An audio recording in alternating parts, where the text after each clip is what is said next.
ਸਰਦਾਰ ਕਮਲ ਸਿੰਘ ਧਾਮੀ ਇੱਕ ਬਹੁਤ ਸੰਘਰਸ਼ੀਲ ਮੌਜੂਦਾ ਸੰਘਰਸ਼ ਦੇ ਯੋਧੇ ਸੀਗੇ। 1984 ਦਾ ਜਿਹੜਾ ਸਾਡੇ ਤੇ ਬਹੁਤ ਵੱਡਾ ਸਮੇਂ ਦੀ ਸਰਕਾਰ ਨੇ ਫੌਜੀ ਹਮਲਾ ਕਰਕੇ ਘੱਲੂਘਾਰਾ ਜੋ ਉਹਨਾਂ ਨੇ ਦੁਹਰਾਇਆ, ਤੀਸਰਾ ਘੱਲੂਘਾਰਾ, ਉਸ ਦੇ ਵਿੱਚ ਉਹਨਾਂ ਨੇ ਤਾਨ ਮਾਨ ਧਨ ਦੇ ਨਾਲ ਅਤਿਅੰਤ ਸੂਰਮਤਾਈ ਦੇ ਨਾਲ ਉਹਨਾਂ ਨੇ ਉਸ ਹਮਲੇ ਨੂੰ ਮੁਕਾਬਲਾ ਕੀਤਾ। ਦਮਦਮੀ ਟਕਸਾਲ ਦੇ ਵਿੱਚ ਵਿਚਰਦਿਆਂ ਹੋਇਆਂ ਅਕਾਲ ਫੈਡਰੇਸ਼ਨ ਦੇ ਜਿੰਨੇ ਵੀ ਕਾਰਕੁਨ ਸੀਗੇ ਉਹ ਸ਼੍ਰੀਮਾਨ ਸੰਤ ਬਾਬਾ ਜਰਨੈਲ ਸਿੰਘ ਜੀ ਖਾਲਸਾ ਪਿੰਡਰਾਂ ਵਾਲਿਆਂ ਦੀ ਰਹਿਨਮਾਈ ਹੇਠ ਹੀ ਉਹ ਸੰਘਰਸ਼ੀਲ ਸੀਗੇ। ਅੱਜ ਉਹਨਾਂ ਦਾ ਇਹ ਵਿਛੋੜਾ ਬਹੁਤ ਅਸਹਿ ਹੈ। ਸੋ ਇਹ ਜਿਹੜਾ ਘਾਟਾ ਉਹਨਾਂ ਦਾ ਪਿਆ ਇਹ ਪੂਰਾ ਨਹੀਂ ਹੋਣਾ। ਅੱਜ ਉਹਨਾਂ ਦੇ ਜਾਣ ਕਰਕੇ ਇਹ ਸੰਸਥਾ ਨੂੰ ਵੀ ਅਤੇ ਸਮੁੱਚੀ ਸਿੱਖ ਕੌਮ ਨੂੰ ਵੀ ਤੇ ਸੰਘਰਸ਼ੀਲ ਯੋਧਿਆਂ ਨੂੰ ਵੀ ਬਹੁਤ ਵੱਡਾ ਘਾਟਾ ਪਿਆ ਜੀ। ਧਾਮੀ ਸਾਹਿਬ ਦੇ ਨਾਲ ਤੁਹਾਡਾ ਪਹਿਲੀ ਵਾਰ ਮਿਲਾਪ ਕਿੱਥੇ ਹੋਇਆ ਸੀਗਾ? ਸ੍ਰੀ ਦਰਬਾਰ ਸਾਹਿਬ। ਸੰਤਾਂ ਦੇ ਕੋਲੇ ਜਾਂਦੇ ਆਉਂਦੇ ਸੀ ਜਾਂ ਉੱਥੇ ਰਹਿੰਦੇ ਸੀ ਜੀ? ਨਹੀਂ, ਉੱਥੇ ਰਹਿੰਦੇ ਸੀਗੇ। ਗੁਰੂ ਨਾਨਕ ਨਿਵਾਸ ਦੇ ਵਿੱਚ ਅਸੀਂ ਸਾਰੇ ਇਕੱਠੇ ਹੁੰਦੇ ਸੀਗੇ।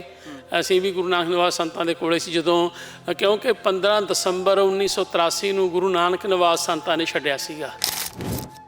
ਇਹ ਪ੍ਰਮਾਤਮਾ ਦੀ ਮੌਜ ਦੀ ਜਿਹੜੀ ਖਾਲਸਾ ਪ੍ਰਗਟ ਹੋਇਆ ਉਹਨਾਂ ਦੇ ਨਾਂ ਦੇ ਉੱਤੇ ਉਹਨੇ ਅਕਾਲ ਫੈਡਰੇਸ਼ਨ ਲਾਈ ਜੋ ਤਿਆਰ ਕੀਤੀ ਸੀਗੀ ਇਹ ਸੰਸਥਾ। ਪਹਿਲਾਂ 1 ਜੂਨ 1984 ਨੂੰ 12:30 ਵਜੇ ਤੋਂ ਲੈ ਕੇ ਤਕਰੀਬਨ ਰਾਤ ਦੇ ਸ਼ਾਮ ਦੇ 8 ਵਜੇ ਤੱਕ ਗੋਲੀ ਚਲਾਈ, ਜਿਹਦੇ ਵਿੱਚ ਤਕਰੀਬਨ 25 ਤੋਂ ਵੱਧ ਫੱਟੜ ਹੋਏ, 12 ਤੋਂ ਵੱਧ ਸਿੰਘ ਸ਼ਹੀਦ ਹੋਏ, ਜਿਨ੍ਹਾਂ ਵਿੱਚ ਭਾਈ ਮਹਿੰਗਾ ਸਿੰਘ ਜੀ, ਭਾਈ ਰਾਮ ਸਿੰਘ ਜੀ ਦਮਦਮੀ ਟਕਸਾਲ ਦੇ ਵਿਦਿਆਰਥੀ ਸੀ, ਉਹ ਸਿੰਘ ਸ਼ਹੀਦ ਹੋਏ। ਸੋ ਉਹਨਾਂ ਦਾ ਵੀ ਕੋਈ ਨਾਂ ਨਹੀਂ ਮਿਲਿਆ। ਅਤੇ ਉਸ ਤੋਂ ਬਾਅਦ 4 ਤਰੀਕ ਨੂੰ 4:30 ਵਜੇ ਫਿਰ ਮਤਲਬ ਕਿ ਤੋਪਾਂ ਦੇ ਗੋਲੇ ਦੇ ਨਾਲ ਸ੍ਰੀ ਦਰਬਾਰ ਸਾਹਿਬ 'ਤੇ ਅਟੈਕ ਕਰ ਦਿੱਤਾ ਗਿਆ ਜੀ। ਅਕਾਲ ਫੈਡਰੇਸ਼ਨ ਦੇ ਬਾਨੀ ਸਿੱਖ ਸੰਘਰਸ਼ ਦੇ ਵਿੱਚ ਬਹੁਤ ਵੱਡੀ ਭੂਮਿਕਾ ਨਿਭਾਉਣ ਵਾਲੇ ਭਾਈ ਕਮਰ ਸਿੰਘ ਧਾਮੀ ਅੱਜ ਇਸ ਸੰਸਾਰ ਨੂੰ ਅਲਵਿਦਾ ਕਹਿ ਚੁੱਕੇ ਨੇ। ਸਰੀਰਕ ਰੂਪੀ ਉਹਨਾਂ ਦਾ ਬੇਹੱਦ ਵੱਡਾ ਵਿਛੋੜਾ ਹੈ, ਤਾਂ ਇਸੇ ਨੂੰ ਲੈ ਕੇ ਬਹੁਤ ਸਾਰੀਆਂ ਪੰਥ ਦੀਆਂ ਸਰਮੌਰ ਸ਼ਖਸੀਅਤਾਂ ਦੇ ਵੱਲੋਂ ਸ਼ਰਧਾਂਜਲੀ ਭੇਂਟ ਕੀਤੀ ਜਾ ਰਹੀ ਹੈ। ਔਰ ਜਿਹੜਾ ਅੰਤਮ ਸੰਸਕਾਰ ਉਹਨਾਂ ਦਾ ਚੰਡੀਗੜ੍ਹ ਦੇ ਸੈਕਟਰ 25 ਦੇ ਵਿੱਚ ਹੋ ਰਿਹਾ ਹੈ। ਤਾਂ ਇਸੇ ਸਮੇਂ ਦੇ ਮੌਕੇ ਮੌਜੂਦਗੀ ਹੈ ਤਾਂ ਸਾਡੇ ਨਾਲ ਪੰਥਕ ਆਗੂ ਸਿੱਖ ਸੰਘਰਸ਼ੀਲ ਬਾਬਾ ਮੁਖਤਿਆਰ ਸਿੰਘ ਮੁਖੀ ਸਾਹਿਬ ਨੇ, ਉਹਨਾਂ ਦੇ ਨਾਲ ਗੱਲਬਾਤ ਕਰਦੇ ਹਾਂ। ਵਾਹਿਗੁਰੂ ਜੀ ਕਾ ਖਾਲਸਾ, ਵਾਹਿਗੁਰੂ ਜੀ ਕੀ ਫਤਿਹ। ਭਾਈ ਸਾਹਿਬ ਹੋਣੀ, ਕਮਰ ਸਿੰਘ ਧਾਮੀ ਹੋਣੀ ਅੱਜ ਇਸ ਸੰਸਾਰ ਤੋਂ ਜਾ ਚੁੱਕੇ ਆ, ਤਾਂ ਜਿਹੜਾ ਵਿਛੋੜਾ ਇਹ ਕਦਾ ਵੀ ਪੂਰੇ ਨਹੀਂ ਹੋ ਸਕਦਾ ਜੀ? ਬਿਲਕੁਲ ਜੀ। ਸਰਦਾਰ ਕਮਰ ਸਿੰਘ ਧਾਮੀ ਇੱਕ ਬਹੁਤ ਸੰਘਰਸ਼ੀਲ ਮੌਜੂਦਾ ਸੰਘਰਸ਼ ਦੇ ਯੋਧੇ ਸੀਗੇ। 1984 ਦਾ ਜਿਹੜਾ ਸਾਡੇ ਤੇ ਬਹੁਤ ਵੱਡਾ ਸਮੇਂ ਦੀ ਸਰਕਾਰ ਨੇ ਫੌਜੀ ਹਮਲਾ ਕਰਕੇ ਘੱਲੂਘਾਰਾ ਜੋ ਉਹਨਾਂ ਨੇ ਦੁਹਰਾਇਆ, ਤੀਸਰਾ ਘੱਲੂਘਾਰਾ, ਉਸ ਦੇ ਵਿੱਚ ਉਹਨਾਂ ਨੇ ਤਾਨ ਮਾਨ ਧਨ ਦੇ ਨਾਲ ਅਤਿਅੰਤ ਸੂਰਮਤਾਈ ਦੇ ਨਾਲ ਉਹਨਾਂ ਨੇ ਉਸ ਹਮਲੇ ਨੂੰ ਮੁਕਾਬਲਾ ਕੀਤਾ। ਅਤੇ ਦਾਸ ਵੀ ਉਹਨਾਂ ਦੇ ਨਾਲ ਉੱਥੇ ਸਮੇਂ ਦੇ, ਕਿਉਂਕਿ ਦਮਦਮੀ ਟਕਸਾਲ ਦੇ ਵਿੱਚ ਵਿਚਰਦਿਆਂ ਹੋਇਆਂ ਅਕਾਲ ਫੈਡਰੇਸ਼ਨ ਦੇ ਜਿੰਨੇ ਵੀ ਕਾਰਕੁਨ ਸੀਗੇ ਉਹ ਸ਼੍ਰੀਮਾਨ ਸੰਤ ਬਾਬਾ ਜਰਨੈਲ ਸਿੰਘ ਜੀ ਖਾਲਸਾ ਪਿੰਡਰਾਂ ਵਾਲਿਆਂ ਦੀ ਰਹਿਨਮਾਈ ਹੇਠ ਹੀ ਉਹ ਸੰਘਰਸ਼ੀਲ ਸੀਗੇ। ਇਸ ਕਰਕੇ ਉਹਨਾਂ ਦੇ ਨਾਲ ਨਿੱਜੀ ਬਹੁਤ ਪ੍ਰੇਮ ਵੀ ਸੀਗਾ। ਗੁਰਸਿੱਖਾਂ ਇੱਕੋ ਪਿਆਰ, ਗੁਰਮਿੱਤਾਂ ਪੁੱਤਾਂ ਭਾਈਆਂ ਵਾਲਾ ਜੀਵਨ ਸੀਗਾ। ਅਤੇ ਅੱਜ ਉਹਨਾਂ ਦਾ ਇਹ ਵਿਛੋੜਾ ਬਹੁਤ ਅਸਹਿ ਹੈ। ਸੋ ਜਿਸ ਨੂੰ ਇਹ ਜਿਹੜਾ ਘਾਟਾ ਉਹਨਾਂ ਦਾ ਪਿਆ ਇਹ ਪੂਰਾ ਨਹੀਂ ਹੋਣਾ, ਕਿਉਂਕਿ ਉਹਨਾਂ ਨੇ ਖਾਸ ਕਰਕੇ ਜਿਹੜੇ ਸ਼ਹੀਦ ਪਰਿਵਾਰ ਦੇ ਬੱਚੇ ਸੀਗੇ ਉਹ ਇੱਥੇ ਉਹਨਾਂ ਨੇ ਜਦੋਂ ਸੰਘਰਸ਼ ਦੇ ਵਿੱਚੋਂ ਉਹ ਆਪਣਾ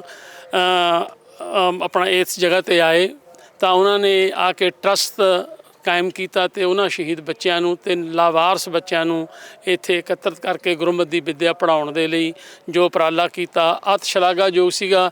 ਅੱਜ ਉਹਨਾਂ ਦੇ ਜਾਣ ਕਰਕੇ ਇਹ ਸੰਸਥਾ ਨੂੰ ਵੀ ਅਤੇ ਸਮੁੱਚੀ ਸਿੱਖ ਕੌਮ ਨੂੰ ਵੀ ਤੇ ਸੰਘਰਸ਼ੀਲ ਯੋਧਿਆਂ ਨੂੰ ਵੀ ਬਹੁਤ ਵੱਡਾ ਘਾਟਾ ਪਿਆ ਜੀ। ਧਾਮੀ ਸਾਹਿਬ ਦੇ ਨਾਲ ਤੁਹਾਡਾ ਪਹਿਲੀ ਵਾਰ ਮਿਲਾਪ ਕਿੱਥੇ ਹੋਇਆ ਸੀਗਾ ਜੀ? ਸ੍ਰੀ ਦਰਬਾਰ ਸਾਹਿਬ। ਸੰਤਾਂ ਦੇ ਕੋਲੇ ਜਾਂਦੇ ਆਉਂਦੇ ਸੀ ਜਾਂ ਉੱਥੇ ਰਹਿੰਦੇ ਸੀ ਜੀ? ਨਹੀਂ, ਉੱਥੇ ਰਹਿੰਦੇ ਸੀਗੇ। ਗੁਰੂ ਨਾਨਕ ਨਿਵਾਸ ਦੇ ਵਿੱਚ ਅਸੀਂ ਸਾਰੇ ਇਕੱਠੇ ਹੁੰਦੇ ਸੀਗੇ।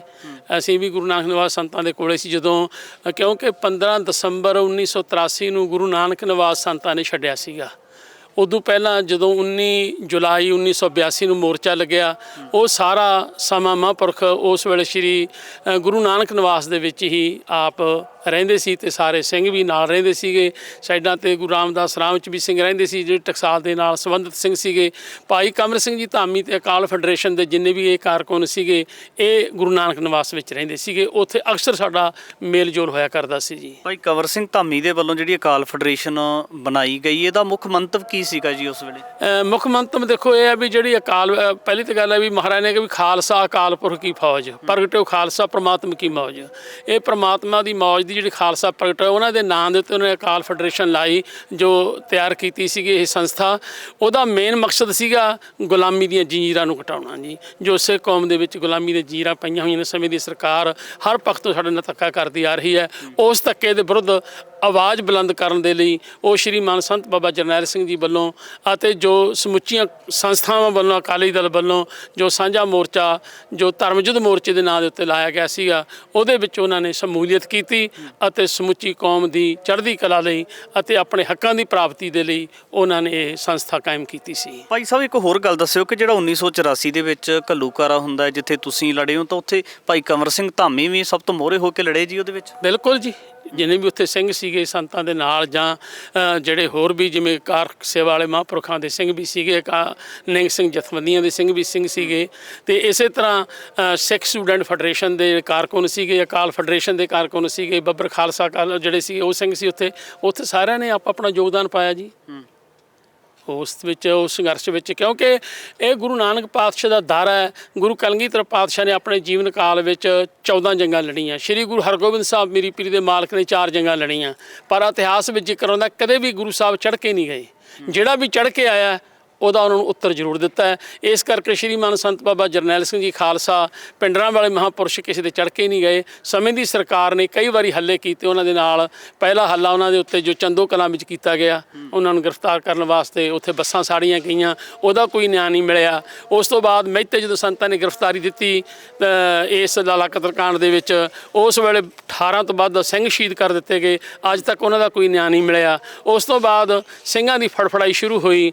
1978 ਦਾ ਜਿਹੜਾ ਭਾਣਾ ਵਾਪਰਿਆ ਸੀ, ਉਹਦੇ ਸੰਬੰਧ ਵਿੱਚ ਜੋ 13 ਸਿੰਘ ਸ਼ਹੀਦ ਹੋਏ, ਉਹਨਾਂ ਦਾ ਕੋਈ ਨਿਆਂ ਨਹੀਂ ਮਿਲਿਆ। ਇਸੇ ਤਰ੍ਹਾਂ ਜਿਹੜੇ ਉਹ ਲੋਕ ਸੀਗੇ ਦੜਦੜਾਉਂਦੇ, ਮਤਲਬ ਕਿ ਸਾਰੇ ਉਹ ਸਮੇਂ ਦੀ ਸਰਕਾਰ ਨੇ, ਕੋਰਟ ਨੇ ਉਹਨਾਂ ਨੂੰ ਬਾਇਜ਼ਤ ਬਰੀ ਕਰ ਦਿੱਤਾ। ਤੇ ਲੇਕਿਨ ਇਹ ਜਿਹੜਾ ਕੰਡੇ ਬੀਜੇ ਗਏ 1978 ਦੇ ਵਿੱਚ, ਇਹਨਾਂ ਨੂੰ ਸਮੇਂ ਦੀ ਸਰਕਾਰ ਨੇ ਚੁਣਨ ਦਾ ਜਾਂ ਇਸ ਦਾ ਨਿਆਂ ਦੇਣ ਵਾਸਤੇ ਕੋਈ ਹਿੱਲਾ ਨਹੀਂ ਵਰਤਿਆ। ਤਾਂ ਹੀ ਸਿੰਘ ਅੱਗੇ ਦੀ ਅੱਗੇ ਚੱਲਦੇ ਗਏ। ਤੇ ਇਸ ਤੋਂ ਬਾਅਦ ਫਿਰ ਮਤਲਬ ਜਿਵੇਂ ਫਿਰ ਸੰਤਾਂ ਨੂੰ ਬੰਬੇ ਵੀ ਘੇਰਾ ਪਿਆ। ਬੰਬੇ ਤੋਂ ਵੀ ਸੰਤ ਆਏ, ਤਕਰੀਬਨ 30,000 ਦਾ ਉੱਥੇ ਘੇਰਾ ਸੀਗਾ। ਤੇ ਇਸੇ ਤਰ੍ਹਾਂ ਜੇ ਸੰਤਾਂ ਨੂੰ ਉਹ ਮਤਲਬ ਕਿ ਪਹਿਲਾਂ ਕੋਈ ਆਪਣਾ ਗੱਲ ਕਰਦੇ ਵੀ ਗ੍ਰਿਫਤਾਰੀ ਵਾਸਤੇ ਗੱਲ ਕਰਦੇ, ਜਾਂ ਕੋਈ ਉਹਨਾਂ ਦਾ ਕੋਈ ਕੇਸ ਹੁੰਦਾ, ਫਿਰ ਤਾਂ ਗੱਲ ਹੁੰਦੀ। ਬਿਲਕੁਲ ਕੋਈ ਸੰਤਾਂ ਦਾ ਕਿਸੇ ਤਰ੍ਹਾਂ ਦਾ ਕੋਈ ਕੇਸ ਨਹੀਂ ਸੀ, ਅਜੇ ਤੱਕ ਵੀ ਨਹੀਂ ਲੱਭਿਆ ਹੈਗਾ।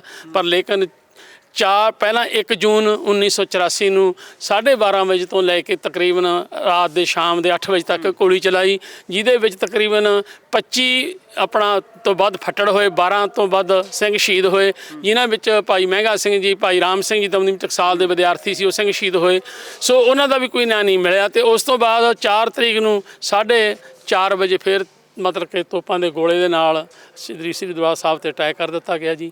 ਤੇ ਜਿੰਨੇ ਉੱਥੇ ਸਿੰਘ ਮੌਜੂਦ ਸੀ, ਉਹਨਾਂ ਸਿੰਘਾਂ ਨੇ ਬਾਹ ਜਾਂਦੀ ਜੋ ਗੁਰੂ ਕਲਗੀਧਰ ਪਾਤਸ਼ਾਹ ਜੀ ਦਾ ਪਾਵਨ ਉਪਦੇਸ਼ ਹੈ ਵੀ ਕਿਸੇ ਤੇ ਪਹਿਲ ਕਰਨੀ ਨਹੀਂ, ਜੇ ਕੋਈ ਪਹਿਲ ਸਾਡੇ 'ਤੇ ਕੋਈ ਕਰਦਾ ਉਹਦਾ ਜਵਾਬ ਦੇਣਾ ਸਾਡਾ ਫਰਜ਼ ਬਣਦਾ। ਉਸ ਫਰਜ਼ ਦੀ ਪਹਿਚਾਣ ਕਰਦੇ ਹੋਏ ਸਿੰਘਾਂ ਨੇ ਉਸ ਸਮੇਂ ਵੀ ਉੱਥੇ ਆਪਣਾ ਉਸ ਯੁੱਧ ਦੇ ਵਿੱਚ ਉਹਨਾਂ ਨੇ ਸ਼ਿਰਕਤ ਕੀਤੀ ਸੀ ਤੇ ਸ਼ਾਮਿਲ ਹੋਏ ਸੀਗੇ। ਭਾਈ ਸਾਹਿਬ ਜੀ, ਅੰਤ 'ਚ ਇਹੀ ਸਵਾਲ ਹੈ ਕਿ ਜਿਸ ਤਰੀਕੇ ਦੇ ਨਾਲ ਬਹੁਤ ਵੱਡੀ ਸੰਘਰਸ਼ ਵਿੱਚ ਭਾਈ ਕੰਵਰ ਸਿੰਘ ਧਾਮੀ ਨੇ ਭੂਮਿਕਾ ਨਿਭਾਈ, ਤਾਂ ਜਦੋਂ ਵੀ ਚਾਹੇ ਉਹ ਕਿਸੇ ਬੱਚੇ ਨੂੰ ਮਿਲਦੇ ਸੀ ਜਾਂ ਬਜ਼ੁਰਗ ਨੂੰ ਮਿਲਦੇ ਸੀ, ਤਾਂ ਨਿਮਰਤਾ ਬੜੀ ਸੀ ਦੇਖਣ ਨੂੰ। ਬਿਲਕੁਲ ਜੀ, ਇਹੀ ਸਭ ਤੋਂ ਵੱਡੀ ਜਿਹੜੇ ਪੁਰਾਣੇ ਸਿੰਘ ਜਿਹੜੇ ਸੀਗੇ, ਜਿਨ੍ਹਾਂ ਨੇ ਖਾਸ ਕਰਕੇ ਕਿਸੇ ਸੰਸਥਾ ਦੇ ਵਿੱਚ ਕਿਸੇ ਮਹਾਂਪੁਰਸ਼ ਦੀ ਸੰਗਤ ਕੀਤੀ ਹੋਈ ਹੈ, ਉਹਨਾਂ ਨੂੰ ਇਸ ਗੱਲ ਦਾ ਗਿਆਨ ਹੈ ਵੀ ਕਿਵੇਂ ਨਿਮਰਤਾ ਰੱਖਣੀ ਹੈ, ਕਿਵੇਂ ਕਿਸੇ ਬੱਚੇ ਤੋਂ ਲੈ ਕੇ ਵੱਡੇ ਤੱਕ ਕਿੰਨਾ ਪਿਆਰ ਕਰਨਾ, ਕੀ ਹਿਸਾਬ ਨਾਲ ਉਹਨਾਂ ਨੇ ਉਹਦੇ ਨਾਲ ਵਿਚਾਰ ਕਰਨੀ ਹੈ। ਇਹ ਜਿਹੜੀਆਂ ਨੇ ਕਿਉਂਕਿ ਰਹਿਣੀ, ਬਹਿਣੀ, ਸਹਿਣੀ, ਕਹਿਣੀ, ਇਹ ਸਾਰੀਆਂ ਗੱਲਾਂ ਕਿਸੇ ਸੰਤ ਮਹਾਂਪੁਰਸ਼ ਪਿਆਰੇ ਤੋਂ, ਗੁਰੂ ਕੀ ਸੰਗਤ ਵਿੱਚੋਂ ਹੀ ਪ੍ਰਾਪਤ ਹੁੰਦੀਆਂ ਨੇ। ਅੱਜ ਕੱਲ੍ਹ ਜਿਹੜੀ ਇਸ ਤੋਂ ਅਸੀਂ ਦੂਰ ਹੁੰਦੇ ਜਾ ਰਹੇ, ਇਸ ਕਰਕੇ ਇਸ ਤੋਂ ਅਸੀਂ ਕਾਫੀ ਕੰਨੀ ਕਤਰਾ ਰਹੇ ਹਾਂ। ਪਰ ਲੇਕਿਨ ਭਾਈ ਕਮਰ ਸਿੰਘ ਧਾਮੀ ਜੀ ਬਹੁਤ ਹੀ ਚੜ੍ਹਦੀ ਕਲਾ ਵਾਲੇ ਸਿੰਘ, ਜੰਗਜੂਝ ਅਤੇ ਬੜੀ ਅਣਖ ਤੇ ਗੈਰਤ ਨਾਲ ਜਿਉਣ ਵਾਲੇ ਸੀ। ਸਮੇਂ ਦੀ ਸਰਕਾਰ ਦੇ DGP ਦੇ ਨਾਲ ਵੀ ਜਦੋਂ ਉਹਨਾਂ ਨੂੰ ਪੇਸ਼ ਕੀਤਾ ਗਿਆ, ਤਾਂ ਉਹਨਾਂ ਨੇ ਆਪਦੀ ਅਣਖ ਤੇ ਗੈਰਤ ਦੇ ਨਾਲ ਉਹਨਾਂ ਨਾਲ ਸਾਹਮਣੇ ਗੱਲ ਕੀਤੀ ਜੀ ਸੀ। ਸਿੱਖ ਪੰਥ ਦੀ ਮਾਇਆਨਾਜ ਹਸਤੀ ਭਾਈ ਕੰਵਰ ਸਿੰਘ ਧਾਮੀ ਚਾਹੇ ਅੱਜ ਇਸ ਸੰਸਾਰ ਨੂੰ ਅਲਵਿਦਾ ਕਹਿ ਚੁੱਕੇ ਨੇ, ਪਰ ਉਹਨਾਂ ਦੀਆਂ ਜਿਹੜੀਆਂ ਯਾਦਾਂ ਨੇ ਜਾਂ ਸੰਘਰਸ਼ ਦੇ ਦਰਮਿਆਨ ਕੀਤੇ ਹੋਏ ਬਹਾਦਰੀਮਈ ਕਾਰਨਾਮੇ ਉਹਨਾਂ ਨੂੰ ਸਦਾ ਹੀ ਚੇਤੇ ਕੀਤਾ ਜਾਂਦਾ ਰਹੇਗਾ। ਭਵਿੱਖ ਦੇ ਵਿੱਚ ਵੀ ਇਸ ਤਰ੍ਹਾਂ ਦੀਆਂ तमाम ਸ਼ਖਸੀਅਤਾਂ ਦੇ ਜੀਵਨ ਸੰਬੰਧੀ ਗੱਲਬਾਤ ਲੈ ਕੇ ਹਾਜ਼ਰ ਹੋਵਾਂਗੇ। ਧੰਨਵਾਦ।